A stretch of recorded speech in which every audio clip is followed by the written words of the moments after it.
Resonance effect काफी important role play करता है और कई बार ये क्वेश्चन आया है कि अलग अलग ग्रुप इंडक्टिव इफेक्ट करेगा या रेजोनेंस इफेक्ट करेगा। तो मैं आज इस गुत्थी को सुलझा देता हूं कि डिफरेंट ग्रुप का इंडक्टिव इफेक्ट और रेजोनेंस इफेक्ट हम कैसे पता करते हैं जब वो ग्रुप बेंजीन की अलग अलग पोजीशन पे होते हैं, यानी अगर वो मेटा पे हो, ऑर्थो पे हो या पैरा पे हो, तो अलग ग्रुप जो है कोई पर्टिकुलर ग्रुप रेजोनेंस करेगा, इंडक्टिव करेगा या दोनों करेगा, ये कैसे पता करेंगे। ठीक है दोस्तों, और एक और चीज मैं आपको बताने वाला हूं कि इंडक्टिव इफेक्ट और रेजोनेंस इफेक्ट में क्या डिफरेंस होता है। तो आज हम पता करेंगे how to find inductive and resonance effect of different group at different position of benzene. इससे आप बहुत सारी प्रॉब्लम को सॉल्व कर सकते हैं ऑर्गेनिक केमिस्ट्री में। तो चलिए दोस्तों शुरू करते हैं, थोड़ा ध्यान से देखिए और इसको समझने की कोशिश कीजिए। तो पहले सिंपल सी बात करते हैं कि इंडक्टिव इफेक्ट और रेजोनेंस इफेक्ट होता क्या है और इसमें बेसिक डिफरेंस क्या होता है। तो देखिए दोस्तों, ये कुछ मैंने पॉइंट लिखे हैं, वन बाय वन इनको डिस्कस करते हैं। तो अगर मैं इंडक्टिव इफेक्ट की बात करूं तो सीधा सा मतलब होता है इंडक्टिव इफेक्ट में इलेक्ट्रॉन का जो डिस्प्लेसमेंट होता है वो केवल सिग्मा बॉन्ड के बीच होता है। ठीक है, लेकिन अगर रेजोनेंस की बात करें तो इलेक्ट्रॉन का जो डिस्प्लेसमेंट होता है वो पाई इलेक्ट्रॉन इसमें हिस्सा लेते हैं। इंडक्टिव में सिग्मा इलेक्ट्रॉन, रेजोनेंस में पाई इलेक्ट्रॉन, यानी इंडक्टिव में सिंगल बॉन्ड की बात करेंगे, रेजोनेंस में डबल बॉन्ड या ट्रिपल बॉन्ड की बात करेंगे। ठीक है, अच्छा, ये दोनों जो इफेक्ट है ये इलेक्ट्रॉनिक डिस्प्लेसमेंट के अंदर आते हैं, यानी दोनों इफेक्ट में इलेक्ट्रॉन्स का डिस्प्लेसमेंट होगा। इंडक्टिव में फर्क कितना है कि सिग्मा इलेक्ट्रॉन डिस्प्लेस होते हैं, रेजोनेंस में पाई इलेक्ट्रॉन डिस्प्लेसमेंट होते हैं। पहला पॉइंट समझ में आ गया। सेकंड पॉइंट की बात करते हैं। अच्छा, इंडक्टिव में जो इलेक्ट्रॉन डिस्प्लेस होते हैं वो केवल दो एटम के बीच में शिफ्ट हो गए बस, यानी अगर जब आपने मान लिया जाए इधर आपने H लिखा है, इधर Cl लिखा है, तो ये जो सिग्मा इलेक्ट्रॉन है ये H से थोड़ा सा शिफ्ट हो जाएंगे Cl की तरफ, यानी जिस एटम की इलेक्ट्रोनेगेटिविटी ज्यादा होगी बॉन्डिंग इलेक्ट्रॉन उस एटम की तरफ थोड़े से शिफ्ट हो जाएंगे। लेकिन रेजोनेंस में ऐसा नहीं होता है। रेजोनेंस में इलेक्ट्रॉन कंप्लीटली माइग्रेट होते हैं, पूरा के पूरा एक एटम से इलेक्ट्रॉन निकल के और दूसरे एटम में चले जाते हैं। ये ध्यान रखें ना, इसमें केवल शिफ्ट होंगे, इसमें इलेक्ट्रॉन पूरी की पूरी तरह माइग्रेट होंगे एक एटम से और दूसरे एटम पे। ध्यान दीजिए। थर्ड पॉइंट की बात करते हैं, इसमें सिग्मा इलेक्ट्रॉन शिफ्ट होते हैं और अभी जैसे मैंने आपको बोला था कि इसमें जो माइग्रेशन होगा वो पाई इलेक्ट्रॉन का होगा और एक एटम से दूसरे एटम, दूसरे एटम से तीसरे एटम में हो सकते हैं। लेकिन अगर इंडक्टिव की बात करें तो केवल दो एटम के बीच में इलेक्ट्रॉन का डिस्प्लेसमेंट होता है। ठीक है, नंबर 4 पॉइंट की बात करें तो इंडक्टिव में जो है जो चार्ज का सेपरेशन होता है वो पार्शियल होता है। जैसे मैंने ऊपर लिखा है ना HCl, तो अगर मैं H और Cl की बात करूं तो H और Cl के बॉन्डिंग इलेक्ट्रॉन Cl की तरफ थोड़ा शिफ्ट हो जाएंगे, तो इस पे आने वाला है माइनस चार्ज और इस पे आने वाला है प्लस चार्ज। इसको हम बोलते हैं चार्ज, लेकिन ये पार्शियल चार्ज है, ये पूरी की पूरी तरह Cl पे माइनस नहीं है जबकि H पे प्लस नहीं है। ठीक है, जबकि रेजोनेंस की अगर हम बात करें तो चार्ज जो है कंप्लीटली सेपरेट होता है, यानी जब इलेक्ट्रॉन एक एटम से निकल के दूसरे एटम की तरफ जाएंगे तो जो है एक एटम पे माइनस चार्ज जिसकी तरफ गए और जिससे गए हैं उस पे प्लस चार्ज। देखो फॉर एग्जांपल मान लीजिए ये डबल बॉन्ड है और इलेक्ट्रॉन पूरी की पूरी तरह यहाँ शिफ्ट हो गए, तो अब ये कैसे मिल जाएगा आपको, C सिंगल बॉन्ड C और इस पे आने वाला है माइनस चार्ज और इस पे आने वाला है प्लस चार्ज। तो इस तरह से इलेक्ट्रॉन कंप्लीटली माइग्रेट होंगे। फिफ्थ पॉइंट की बात करें तो जैसा मैंने आपको बोला था ये सिंगल कोवलेंट बॉन्ड में ही पॉसिबल है, जबकि रेजोनेंस के लिए कुछ कंडीशन होती हैं। और वो कौन सी कंडीशन होती है दोस्तों, कंजुगेशन होना चाहिए तभी जाके रेजोनेंस होगा।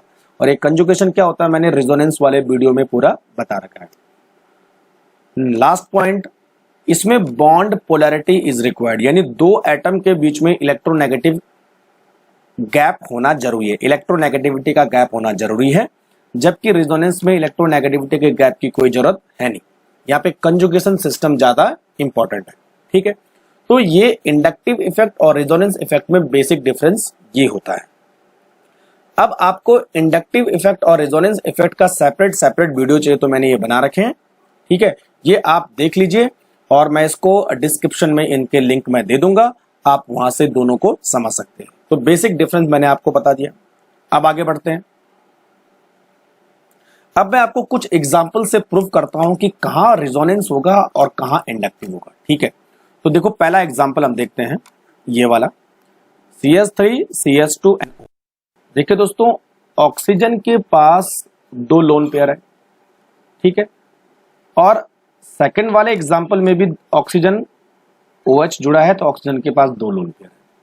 पहले फर्स्ट वाले एग्जाम्पल की बात करते हैं। देखो, लोन पेयर को माइग्रेट होने के लिए कंजुगेशन सिस्टम चाहिए। इस केस में यहां पर कंजुगेशन सिस्टम नहीं है, तो रिजोनेंस पॉसिबल नहीं होगा। ठीक है, तो जब रिजोनेंस पॉसिबल नहीं होगा तो इसके जो लोन पेयर इलेक्ट्रॉन है वो कहीं भी माइग्रेट नहीं होंगे इस केस में, तो यहाँ पे रेजोनेंस नहीं है। लेकिन यहाँ पे इंडक्टिव इफेक्ट पॉसिबल है, क्योंकि देखो इस कार्बन और इस ऑक्सीजन के बीच में इलेक्ट्रोनेगेटिविटी का गैप है। तो ये कार्बन और ये ऑक्सीजन में से ऑक्सीजन की इलेक्ट्रोनेगेटिविटी ज्यादा है, तो ये जो सिग्मा इलेक्ट्रॉन है ये थोड़ा सा ऑक्सीजन की तरफ शिफ्ट हो जाएंगे। तो इस वजह से ऑक्सीजन पे आ जाएगा माइनस चार्ज और इस कार्बन पे आ जाएगा पॉजिटिव चार्ज। ठीक है, तो देखो इस समय पोलैरिटी क्रिएट हो गई, यानी माइनस और प्लस चार्ज हो गए, लेकिन इलेक्ट्रॉन माइग्रेट नहीं हुए, केवल इलेक्ट्रॉन शिफ्ट हुए हैं। और कौन से इलेक्ट्रॉन शिफ्ट हुए दोस्तों? Sigma electron. तो इस इफेक्ट को हम बोलेंगे आई इफेक्ट। और आई इफेक्ट में ये कौन सा इफेक्ट है? माइनस आई। अभी मैं आपको बताता हूं कि माइनस आई और प्लस आई में बेसिक डिफरेंस क्या है। तो देखिए, इस कार्बन से इलेक्ट्रॉन इस ऑक्सीजन की तरफ आए और कौन से इलेक्ट्रॉन आए? इलेक्ट्रॉन। तो इलेक्ट्रॉन शिफ्ट हुए हैं, तो ये कौन सा इफेक्ट होगा दोस्तों? इंडक्टिव। समझ में आया? अब दूसरा एग्जांपल देखिए, यहां पे देखिए ऑक्सीजन के ऊपर लोन पेयर है और कंडीशन ऐसी है कि लोन पेयर माइग्रेट हो सकते हैं। तो होगा क्या? देखो, ये लोन पेयर इधर गए और ये बॉन्ड पेयर इधर कार्बन की तरफ गए। तो अब आपको एक नया स्ट्रक्चर देखने को मिलेगा, CH2 माइनस चार्ज और यहाँ पे एक लोन पेयर, और ये सिंगल बॉन्ड हो जाएगा, ये CH हो जाएगा, ये डबल बॉन्ड O और H। अब ऑक्सीजन के ऊपर केवल एक लोन पेयर रह गया, तो इसलिए इस पे आ जाएगा प्लस चार्ज। ठीक है, तो अब देखिए दोस्तों, हुआ क्या, यहां पर ऑक्सीजन के जो लोन पेयर है वो एक्चुअल में माइग्रेट हुए हैं और कहां पहुंच गए हैं? कार्बन के ऊपर। तो इस इफेक्ट को हम बोलेंगे रिजोनेंस इफेक्ट। और रिजोनेंस इफेक्ट है ना, क्योंकि मैंने आपको बताया था कि रिजोनेंस में इलेक्ट्रॉन शिफ्ट नहीं होते बल्कि क्या होते? माइग्रेट होते हैं। तो यहां पर जो OH है वो रिजोनेंस इफेक्ट शो कर रहा है। और कौन सा रिजोनेंस कर रहा है दोस्तों? Plus are. प्लस आर क्या होता है अभी आगे मैं डिस्कस कर दूंगा। ठीक है, तो इलेक्ट्रॉन यहाँ पे डोनेट हो रहे हैं, और डोनेट हो रहे हैं इसका मतलब इलेक्ट्रॉन माइग्रेट हो रहे हैं, एक्चुअल में माइग्रेट हो रहे हैं। दिख रहे हैं आपको कि इलेक्ट्रॉन एक एटम से निकल के, यहाँ पे देखो इलेक्ट्रॉन ऑक्सीजन से निकल के कहां पहुंच गए? कार्बन की तरफ पहुंच गए। जबकि पहले वाले एग्जाम्पल में क्या था? केवल इलेक्ट्रॉन शिफ्ट हुए थे। तो यहाँ पे OH का जो रोल है वो केवल इंडक्टिव इफेक्ट करना है, यहाँ पे जो OH का रोल है वो रेजोनेंस करना है। तो यहाँ पे प्लस आर इफेक्ट होगा, यानी OH इस समय रेजोनेंस का रोल प्ले कर रहा है। लेकिन ध्यान दीजिए दोस्तों, यहाँ पर C और H इसके बीच में जो है इलेक्ट्रोनेगेटिविटी गैप है। तो अगेन जो ऑक्सीजन है वो थोड़ा सा बॉन्ड पेयर इलेक्ट्रॉन को अपनी तरफ अट्रैक्ट कर लेगा। तो यहाँ पे जो OH है वो रिजोनेंस के साथ साथ जो है इंडक्टिव इफेक्ट भी शो कर रहा है। और कौन सा इंडक्टिव इफेक्ट शो कर रहा है? माइनस आई। तो अब क्लियरली समझ में आ गया होगा कि सेकंड और फर्स्ट में डिफरेंस क्या है। फर्स्ट में जो है, फर्स्ट एग्जांपल में जो हाइड्रोक्सिल ग्रुप है वो केवल और केवल माइनस आई इफेक्ट शो कर रहा है, क्योंकि कार्बन और ऑक्सीजन के बीच में इलेक्ट्रोनेगेटिविटी गैप है, तो माइनस आई तो होगा। लेकिन फर्स्ट वाले एग्जांपल में रेजोनेंस नहीं होगा, क्योंकि रेजोनेंस के लिए कंजुगेशन सिस्टम नहीं बना है। सेकंड वाले एग्जांपल में जो है, अगेन कार्बन और ऑक्सीजन के बीच में इलेक्ट्रोनेगेटिविटी गैप है, तो इलेक्ट्रॉन शिफ्ट होंगे, तो कौन सा इफेक्ट होगा, -I। लेकिन साथ में जो है ऑक्सीजन के लोन पेयर जो है माइग्रेट हो रहे हैं, क्योंकि उसके लिए कॉन्जुगेशन सिस्टम अवेलेबल है, तो कौन सा इफेक्ट होगा साथ में, +R। तो यहां पर जो है ऑक्सीजन जो है रेजोनेंस भी करेगा और इंडक्ट भी करेगा, लेकिन इस केस में हाइड्रोक्सिल आयन केवल और केवल इंडक्टिव करेगा, रेजोनेंस नहीं करेगा। अब समझ में आ गया होगा कि कहां रेजोनेंस होना चाहिए, कहां इंडक्टिव होना चाहिए। एक और एग्जांपल से समझते हैं। सेम कॉन्सेप्ट, Cl मैंने लिखा है और Cl के ऊपर जो है लोन पेयर होते हैं। अब देखो lone pair, bond pair, again bond pair, इसका मतलब रेजोनेंस की कंडीशन फुलफिल हो रही है, तो ये बॉन्डिंग, ये लोन पेयर इधर जाएंगे और ये इलेक्ट्रॉन इधर आएंगे, तो कुल मिला के आपको कैसा दिखेगा दोस्तों, CH2- यानी इलेक्ट्रॉन चले गए हैं, single bond CH, double bond Cl और प्लस चार्ज। अब आपको क्या दिख रहा है कि Cl के जो लोन पेयर है वो एक्चुअल में कहां पहुंच गए हैं, C की तरफ पहुंच गई है, तो इलेक्ट्रॉन माइग्रेट हुए, तो कौन सा इफेक्ट हुआ दोस्तों, रेजोनेंस। और कौन सा रेजोनेंस, +R। ठीक है, तो Cl यहाँ पे +R इफेक्ट शो कर रहा है। अब बॉन्ड की बात करते हैं, इस कार्बन और इस क्लोरीन के बीच में क्या है, इलेक्ट्रोनेगेटिविटी का गैप है, तो ये जो बॉन्डिंग इलेक्ट्रॉन है ये किसकी तरफ ज्यादा रहेंगे, क्लोरीन की तरफ ज्यादा रहेंगे, तो क्लोरीन की तरफ ज्यादा रहेंगे तो कौन सा इफेक्ट आ रहा है, इंडक्टिव इफेक्ट आ रहा है, तो -I इफेक्ट भी यहां पर शो होगा। तो Cl जो है -I और +R दोनों करेगा। +R तभी करेगा जब कॉन्जुगेशन सिस्टम उसको अवेलेबल होगा, अदरवाइज वो केवल और केवल -I करेगा। समझ में आ गया बात, ठीक है। अब देखो यहां पर NH2 की बात करते हैं, ये वाला एक है, तो देखो यहां पर नाइट्रोजन और एक मैंने साइक्लोहेक्सेन रिंग लिखी है। नाइट्रोजन के ऊपर आपको मालूम है लोन पेयर होते हैं, लेकिन लोन पेयर को माइग्रेट होने के लिए कॉन्जुगेशन सिस्टम की जरूरत पड़ेगी, और आपको पता आगे कोई भी डबल बॉन्ड नहीं है, तो इस समय नाइट्रोजन के लोन पेयर माइग्रेट नहीं होंगे, यानी यहां पर रिजोनेंस की कंडीशन नहीं बन रही है। ठीक है, तो यहां पर रिजोनेंस नहीं होगा, लेकिन इंडक्टिव होगा, क्योंकि यहां पर कार्बन है और यहां पर नाइट्रोजन है, इन दोनों के बीच में इलेक्ट्रोनेगेटिविटी गैप है, तो सिग्मा इलेक्ट्रॉन थोड़ा सा किसकी तरफ शिफ्ट होंगे, नाइट्रोजन की तरफ शिफ्ट होंगे। इसका मतलब यहां पर एक इंडक्टिव इफेक्ट आ रहा है, और कौन सा इंडक्टिव इफेक्ट आ रहा है, -I। तो NH2 यहां पर केवल और केवल -I करेगा, रेजोनेंस नहीं करेगा, क्योंकि रेजोनेंस के लिए जो कंडीशन होनी चाहिए वो फुलफिल नहीं हो रही है। समझ में आई बात। अब अगर इस एनिलीन की हम बात करें, तो आगे नाइट्रोजन पे लोन पेयर तो है ही, तो आप देखो आगे डबल बॉन्ड है, तो इसका मतलब नाइट्रोजन का लोन पेयर जो है रेजोनेंस कर सकता है, तो ये यहां आएगा और ये यहां आएगा, तो कुल मिला के आपको कैसा दिखेगा दोस्तों, ये ऐसा हो गया, नाइट्रोजन ये डबल बॉन्ड यहां आ गया और ये दोनों यहां पर H2 हो गए, तो नाइट्रोजन पे आ जाएगा पॉजिटिव चार्ज, और जहां इलेक्ट्रॉन शिफ्ट हुए हैं वहां आ जाएगा माइनस चार्ज, इस तरह से। तो एक्चुअल में यहां पर क्या हो रहा है कि जो पाई इलेक्ट्रॉन है या लोन पेयर है वो जो है शिफ्ट हो रहे हैं, तो कौन सा इफेक्ट आया दोस्तों, रेजोनेंस। और कौन सा रेजोनेंस, +R। तो यहां पे रेजोनेंस हो रहा है, लेकिन यहां पे रेजोनेंस की कंडीशन नहीं बन रही है, इसलिए यहां पे रेजोनेंस नहीं होगा। अब लेकिन अब देखिए यहां पे कार्बन है बेंजीन पे जुड़ा, ये नाइट्रोजन है, तो इन दोनों के बीच इलेक्ट्रोनेगेटिविटी का गैप है, तो ये जो बॉन्डिंग इलेक्ट्रॉन है ये नाइट्रोजन की तरफ थोड़ा सा माइग्रेट हो जाएंगे, शिफ्ट हो जाएंगे, तो कौन सा इफेक्ट शो हो रहा है, -I। तो इस केस में एनिलीन के केस में NH2 ग्रुप +R और -I इफेक्ट शो कर रहा है, लेकिन इस केस में ये केवल और केवल -I इफेक्ट शो कर रहा है। तो अब आपको इन एग्जाम्पल से समझ में आ गया होगा कि कब जो है इंडक्टिव होगा और कब रेजोनेंस होगा। एक चीज आपको ध्यान रखना दोस्तों, इंडक्टिव तो होगा ही होगा, चाहे वो +R हो, चाहे वो +I हो, चाहे वो -I हो, लेकिन रेजोनेंस के लिए जब कंडीशन होगी तभी जाके रेजोनेंस होगा, अदरवाइज रेजोनेंस नहीं होगा। समझ में आया। तो एक ही ग्रुप के जो है दो इफेक्ट पॉसिबल है, रेजोनेंस भी पॉसिबल है और इंडक्टिव भी पॉसिबल है, डिपेंड करता है कि कंडीशन कौन सी है। इंडक्टिव हमेशा रहेगा, लेकिन रेजोनेंस पॉसिबल भी हो सकता है और नहीं भी हो सकता है। समझ गए मेरी बात। अच्छा एक चीज मैं आपको बता दे रहा हूं, जब R और I दोनों इफेक्ट होते हैं तो आर जो है हमेशा प्रिडोमिनेंट होता है इंडक्टिव के। ठीक है दोस्तों, तो ये आपको हमेशा ध्यान रखना है कि आर इफेक्ट ज्यादा होगा और आई की वैल्यू कम होगी या वो कम प्रिडोमिनेंट होगा। अब आगे और समझते हैं। थोड़ा सा मैं आपको रिजोनेंस के बारे में, इंडक्टिव के बारे में बता दूं कि इंडक्टिव इफेक्ट क्या होता है, और इस पे मैंने एक पूरा की पूरा वीडियो बना रखा है।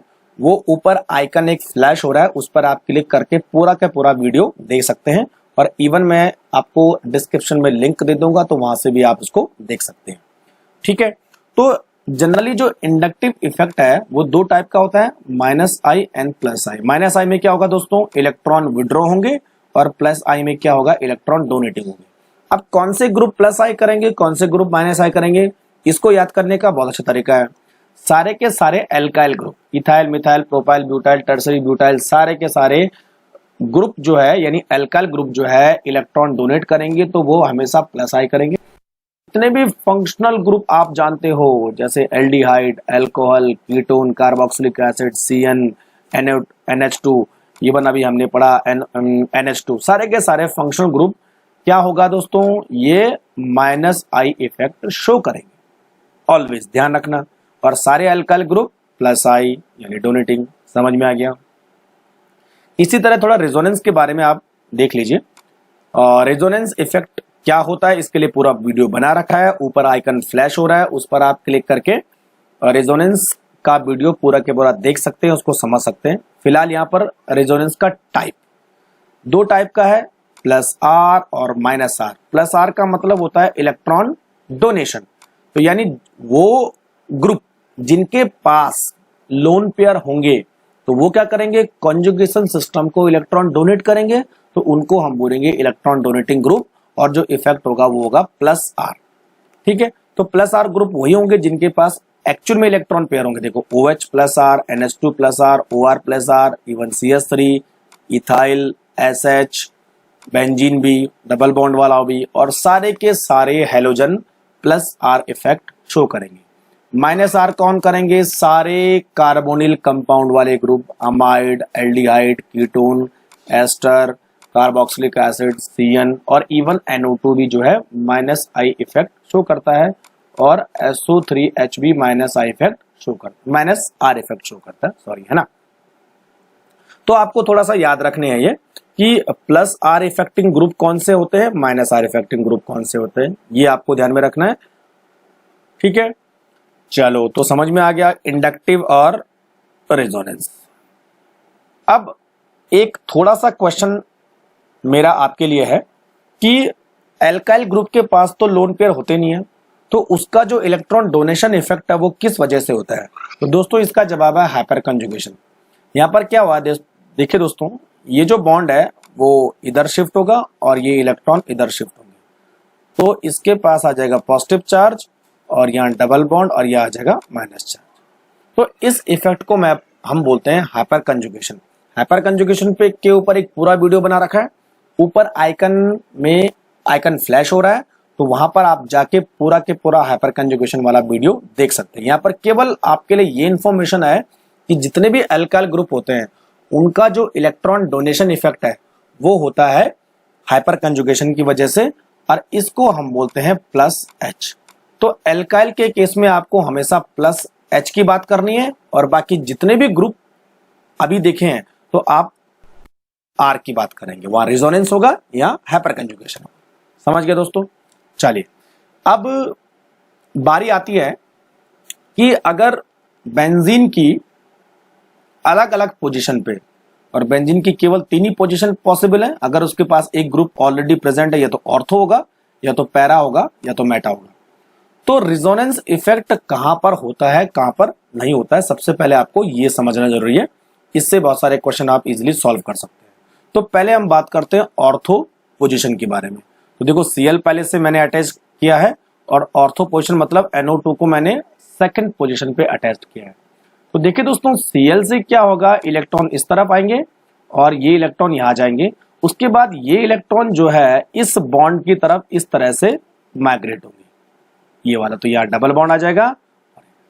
तो इसका मतलब क्या हुआ कि इलेक्ट्रॉन Cl से निकल के और सीधे ऑक्सीजन की तरफ चले गए, या नाइट्रोजन की तरफ चले गए, तो यहां पे हो रहा है -R, विड्रॉ हुआ। NO2 मैंने आपको बता रखा -R इफेक्ट शो करता है, ठीक है। आप चाहे तो उसको याद कर सकते हैं या देख सकते हैं कि इलेक्ट्रॉन जो है बेंजीन से निकल कर किस तरफ गए हैं, ग्रुप की तरफ गए हैं, तो उसको हम बोलेंगे -R या विड्रॉइंग इफेक्ट, ठीक है।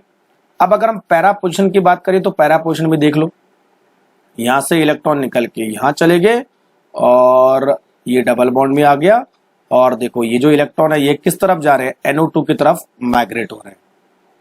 तो पैरा पोजिशन पे भी जो है इलेक्ट्रॉन माइग्रेट होते हैं एक एटम से और दूसरे एटम की तरफ।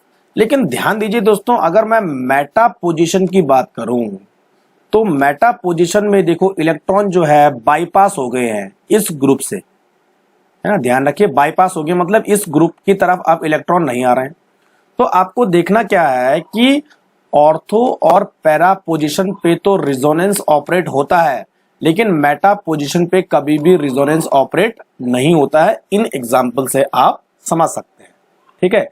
कई बच्चों ने ये क्वेश्चन कि रिजोनेंस मेटा पोजिशन पे क्यों नहीं होता है, तो उसका रीजन है, देखिए दोस्तों, कंडीशन, यानी NO2 इस समय इस तरह से अटैच्ड है कि इलेक्ट्रॉन जो है रिजोनेंस उसके साथ नहीं बना पा रहे, क्योंकि अनस्टेबल कंपाउंड हो जाएगा। देखो यहाँ पे इलेक्ट्रॉन गए, उसके बाद इधर गए, उसके बाद इधर गए, यानी NO2 ग्रुप को उन्होंने बाईपास कर दिया है।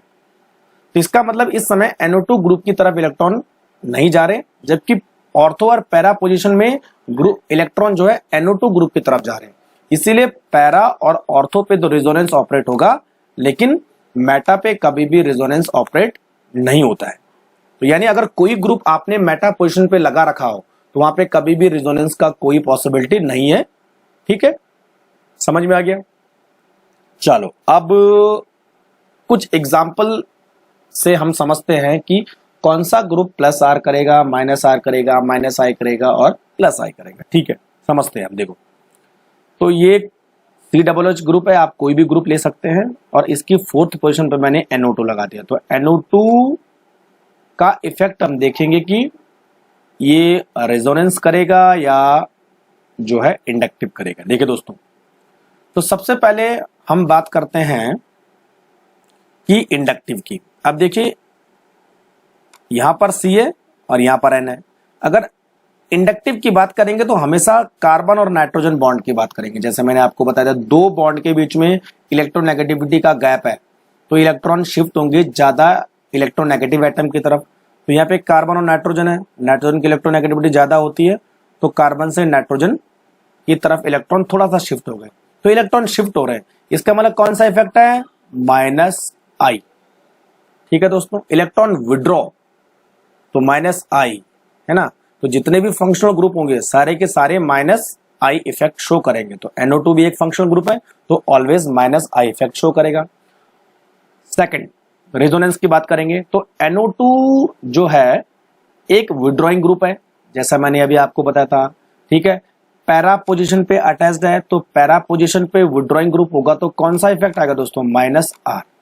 तो यहां पे जो है NO2 -I और -R दोनों इफेक्ट शो कर रहा है। तो ये क्या करेगा, यहां से इलेक्ट्रॉन को विड्रॉ करेगा -R के थ्रू, और कार्बन से और नाइट्रोजन की तरफ इलेक्ट्रॉन शिफ्ट होंगे -I के साथ। समझ में आ गया बात। तो अल्टीमेट इफेक्ट क्या होगा, इलेक्ट्रॉन।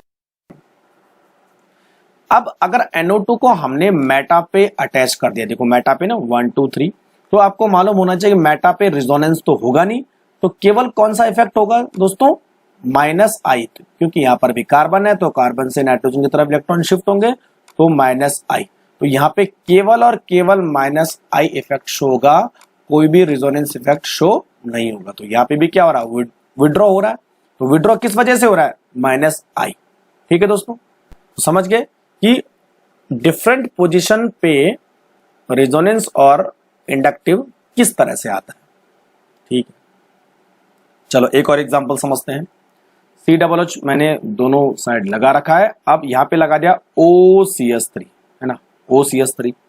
तो पहले देखते हैं कि कार्बन और ऑक्सीजन के बीच इलेक्ट्रोनेगेटिविटी गैप आ रहा है, तो इलेक्ट्रॉन ऑक्सीजन की तरफ रहेंगे, शिफ्ट हो रहे हैं सिग्मा इलेक्ट्रॉन, तो कौन सा इफेक्ट होगा दोस्तों, -I, ठीक है, समझ गए। अब ऑक्सीजन के ऊपर एक्चुअल में लोन पेयर होते हैं, तो आपको पता है ऑक्सीजन के ऊपर अगर लोन पेयर है तो ये यहां इलेक्ट्रॉन डोनेट कर सकता है। तो इलेक्ट्रॉन डोनेशन मतलब कौन सा इफेक्ट होगा? Plus R effect. तो OCH3 जो है यहाँ पे दो अपोजिट इफेक्ट शो कर रहा है। एक तो इलेक्ट्रॉन को विड्रॉ कर रहा है माइनस आई की वजह से, क्योंकि इलेक्ट्रोनेगेटिविटी का गैप है, और साथ में इलेक्ट्रॉन डोनेशन भी कर रहा है। किस वजह से? प्लस आर वजह से। जब दोनों इफेक्ट एक साथ होते हैं तो हम हमेशा रेजोनेंस को ज्यादा प्रायोरिटी देते हैं, ये प्रेडोमिनेंट होगा। यानी इसका अल्टीमेट इफेक्ट क्या होगा दोस्तों? डोनेशन। ये भी आपको ध्यान में रखना है, क्योंकि दोनों अपोजिट है। किसको माने? रेजोनेंस को मानना पड़ेगा। तो रेजोनेंस क्योंकि ज्यादा प्रेडोमिनेंट होता है, तो अल्टीमेटली यहां पर OCH3 डोनेशन इफेक्ट शो करेगा। ठीक है, क्योंकि पैरा पर है। अब अगर OCH3 मेटा पे लगा दिया तो आपको मालूम है मेटा पे रेजोनेंस तो होगा नहीं। तो जब रेजोनेंस नहीं होगा तो कौन सा इफेक्ट बचा दोस्तों? माइनस आई। तो यहां पर जो है केवल और केवल माइनस आई इफेक्ट शो होगा। तो यहां पर केवल इलेक्ट्रॉन विड्रॉ होंगे इस तरह से। तो माइनस आई इफेक्ट ही रहेगा। आर तो आपको पता है मेटा पे होता नहीं है, रेजोनेंस मेटा पे होता नहीं है, तो माइनस आई। यानी अगर OCH3 पैरा पोजीशन पे हो तो वो इलेक्ट्रॉन डोनेट करेगा, और अगर OCH3 मेटा पोजीशन पे हो तो वो बेंजीन से इलेक्ट्रॉन को विड्रॉ करेगा। देखो एक ही ग्रुप है लेकिन उसके दोनों इफेक्ट जो है अलग अलग है, डिपेंड्स ऑन द पोजीशन। समझ गए बात? तो ये आपको समझना है। नेक्स्ट बात करते हैं OH। बिल्कुल OCH3 के जैसे ये पैरा पोजीशन पे है। तो देखो यहां पर कार्बन, यहां पर, तो दोनों के बीच इलेक्ट्रोनेगेटिविटी का गैप है, तो इलेक्ट्रॉन शिफ्ट होंगे ऑक्सीजन की तरफ। तो कौन सा इफेक्ट होगा दोस्तों? माइनस आई। ठीक। O के पास एक्चुअल में लोन पेयर होते हैं, तो ये भी क्या करेगा? इलेक्ट्रॉन डोनेट करेगा। तो इलेक्ट्रॉन डोनेशन मतलब कौन सा इफेक्ट? Plus R. तो OH के भी दो इफेक्ट है, एक माइनस आई और एक प्लस आर, लेकिन मानेंगे किसको? प्लस आर को, क्योंकि ये ज्यादा प्रेडोमिनेंट होता है। इसलिए अल्टीमेट इफेक्ट क्या होगा दोस्तों? Electron donation. ठीक है। अब OH को कर दो मेटा पोजीशन पे अटैच्ड, तो मेटा पे अटैच होने की वजह से रिजोनेंस तो पॉसिबल नहीं है, केवल और केवल यहाँ पे माइनस आई इफेक्ट शो होगा। तो अल्टीमेटली क्या होगे? Electron withdraw. ठीक है, क्योंकि यहाँ पर इलेक्ट्रोनेगेटिविटी का गैप है, इलेक्ट्रॉन थोड़ा सा O की तरफ अट्रैक्ट हो जाएंगे, तो माइनस आई। ठीक है, समझ के बात? तो OH अगर पैरा पोजीशन पे है तो माइनस आई प्लस आर, तो माना किसका जाएगा? प्लस आर का जाएगा इलेक्ट्रॉन डोनेशन। लेकिन अगर OH मेटा पोजीशन पे है तो केवल इलेक्ट्रॉन खींचेंगे, तो केवल माइनस आई यानी विड्रॉइंग इफेक्ट आपको देखने को मिलेगा। तो एक ही ग्रुप के दो अलग अलग इफेक्ट। अब बात करते हैं Cl। यहां मैंने NH2 लगा दिया, आप कोई भी ग्रुप लगा सकते हैं। ठीक है, Cl, तो यहाँ पे कार्बन, यहाँ पे Cl। इलेक्ट्रोनेगेटिविटी Cl की ज्यादा है तो इलेक्ट्रॉन विड्रॉ हो रहे हैं। तो यहाँ पे क्या होगा दोस्तों? केवल माइनस आई। तो ये कौन सी पोजीशन पे है? मेटा। तो यहाँ पे R नहीं होगा, केवल और केवल आपको माइनस आई दिखेगा। और माइनस आई का मतलब क्या हो रहा है? इलेक्ट्रॉन विड्रॉइंग इफेक्ट यहाँ पे हो रहा है। ठीक है, Cl को पैरा पे लगा दिया तो माइनस आई तो रहेगा, क्योंकि इलेक्ट्रॉन विड्रॉ तो होंगे इंडक्टिव के वजह से। और आपको मालूम है Cl पे जो है लोन पेयर भी होते हैं। Cl क्या करेगा? यहां से लोन पेयर को डोनेट करेगा। तो कौन सा इफेक्ट हुआ? Plus R. ठीक है दोस्तों, तो Cl अगर पैरा पोजीशन पे है तो रेजोनेंस भी है और इंडक्टिव भी है। ठीक है, माना किसका जाएगा? जैसे मैंने बताया आपको रेजोनेंस। लेकिन एक यहाँ पे एक्सेप्शन है, सारे ग्रुप में हमेशा रेजोनेंस इंडक्टिव से ज्यादा प्रिडोमिनेंट होता है। लेकिन अगर जहां हैलोजन का केस आ जाए वहां जो है इंडक्टिव इफेक्ट ज्यादा प्रिडोमिनेंट होगा रेजोनेंस से। बस ये ध्यान रखना आपको। तो कुल मिला के यहां पर कौन सा इफेक्ट होगा? अल्टीमेटली माइनस आई, क्योंकि यहां पर माइनस आई इतना ज्यादा ऑपरेट होता है कि वो रेजोनेंस को नलीफाई कर देता है या कम कर देता है, केवल हैलोजन के केस में, बाकी और किसी केस में नहीं होगा। ठीक है, समझ में आ गया? अब बात करते हैं NH2, सेम कॉन्सेप्ट है, पैरा पे है, तो यहाँ पे C और यहाँ पे N, इलेक्ट्रॉन N की तरफ शिफ्ट हो रहे केवल, तो -I, ठीक है। ऊपर से N के पास लोन पेयर होते हैं तो N डोनेट भी करेगा, तो कौन सा इफेक्ट होगा दोस्तों, +R, दोनों एक दूसरे के अपोजिट है, तो माना कौन जाएगा, +R, यानी अल्टीमेटली क्या होगा, इलेक्ट्रॉन डोनेशन। अब NH2 को मेटा पे अटैच कर दिया, तो मेटा पे रेजोनेंस तो पॉसिबल है नहीं, केवल कौन सा इफेक्ट होगा दोस्तों, -I, तो इलेक्ट्रॉन जो है कार्बन से नाइट्रोजन की तरफ थोड़ा सा शिफ्ट हो जाएंगे, तो -I, यानी एक अल्टीमेट इफेक्ट आपको क्या देखने को मिलेगा, विड्रॉइंग। तो NH2 पैरा पे डोनेट करेगा, मेटा पे विड्रॉ करेगा इलेक्ट्रॉन। एक और देख लेते दोस्तों, मिथाइल ग्रुप। जैसा मैंने आपको बोला था कि मिथाइल ग्रुप इलेक्ट्रॉन डोनेट करता है किसकी वजह से, हाइपर कॉन्जुगेशन की वजह से, ठीक है। और मिथाइल ग्रुप क्या होता है दोस्तों, +I भी होता है, जैसे मैंने आपको बताया था। तो यहां पर जो है कार्बन, यहां पर कार्बन है, तो मिथाइल ग्रुप सारे के सारे एल्काइल ग्रुप क्या होंगे दोस्तों, +I, जैसा मैंने अभी आपको बताया था। और साथ में जो ये इलेक्ट्रॉन डोनेट करता है किस वजह से, +H, तो दोनों एक जैसे हैं, तो अल्टीमेटली क्या होगा, इलेक्ट्रॉन डोनेशन होगा, ठीक है। पैरा पे है, मेटा पे हमने लगा दिया, तो मेटा पे हाइपर कंजुगेशन रेजोनेंस की तरह ऑपरेट नहीं होगा, तो यहां पर H इफेक्ट ऑपरेट नहीं होगा, केवल और केवल कौन सा इफेक्ट होगा दोस्तों, +I, तो इलेक्ट्रॉन क्या होंगे, डोनेट होंगे। तो CH3 आप कहीं भी ऐड कर दो, हमेशा वो इफेक्ट इलेक्ट्रॉन डोनेटिंग करेगा, लेकिन पैरा पे जो है ज्यादा डोनेट करेगा, मेटा पे वो कम डोनेट करेगा। समझ में आ गया। तो इस तरह से ये पूरा की पूरा वीडियो जो है समझ गए होंगे आपके, किस तरह से इलेक्ट्रॉन डोनेशन, इलेक्ट्रॉन विड्रॉइंग, कब डोनेशन कब विड्रॉइंग, किसको ज्यादा माने किसको कम माने, ठीक है दोस्तों। अगर आपको वीडियो पसंद आए तो इसको शेयर कीजिए, लाइक। अगर आपका कोई भी क्वेश्चन है तो आप मुझे कमेंट बॉक्स में सीधे मैसेज कर सकते हैं, ठीक है दोस्तों। चलिए, थैंक यू वेरी मच।